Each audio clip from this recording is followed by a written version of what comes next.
এবার গোপালগঞ্জের আজকের পরিস্থিতি জানাতে যোগ দিচ্ছেন সহকর্মী প্রসূন কুমার মণ্ডল। প্রসূন, গতকাল রাত থেকে তো কারফিউ জারি রয়েছে, এখন পর্যন্ত সন্ধ্যা ৬টা পর্যন্ত চলবে এই কারফিউর পরিস্থিতি আপনি কেমন দেখছেন? সবশেষ তথ্য জানাবেন। বান্ডেল থাকলে প্রতি সেনমানিতে টাকা বাঁচবে।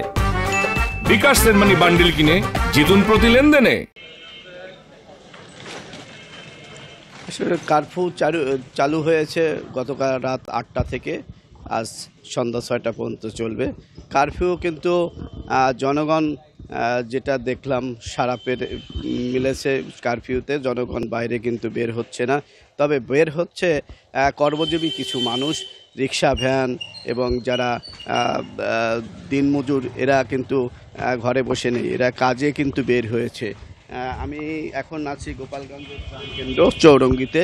এখানে কিন্তু মানুষের একটা সমাগম সবসময়ই থাকে। এখানে মূল ব্যবসা প্রতিষ্ঠানই গোপালগঞ্জ শহরের এই দিকে। তো আমি দেখাচ্ছি গোপালগঞ্জের সব ব্যবসা প্রতিষ্ঠান কিন্তু এখন বন্ধ আছে। বন্ধ থাকার কারণে লোকজনও কিন্তু বাইরে আসছে না, দুই একটি রিক্সা এবং জড়িতদের গ্রেপ্তারে কি কোনো অভিযান চলছে? আইন শৃঙ্খলা বাহিনীর অগ্রগতি সম্পর্কে কি জানা গেছে সবশেষ?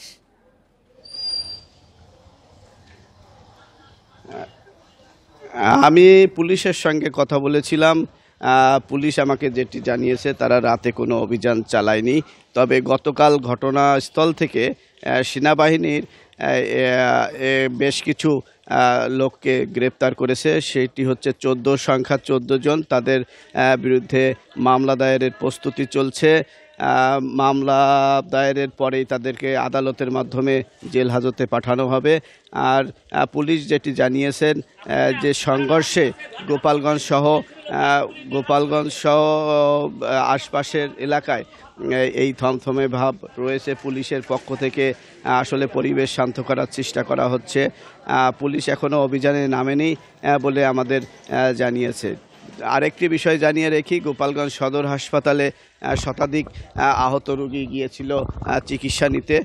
তারা চিকিৎসা নেওয়ার পরে গ্রেপ্তার আতঙ্কে কিন্তু হাসপাতাল ত্যাগ করেছে।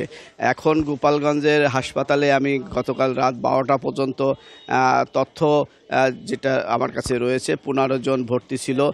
তারাও সকালের দিকে এক এক করে বের হয়ে যাচ্ছে।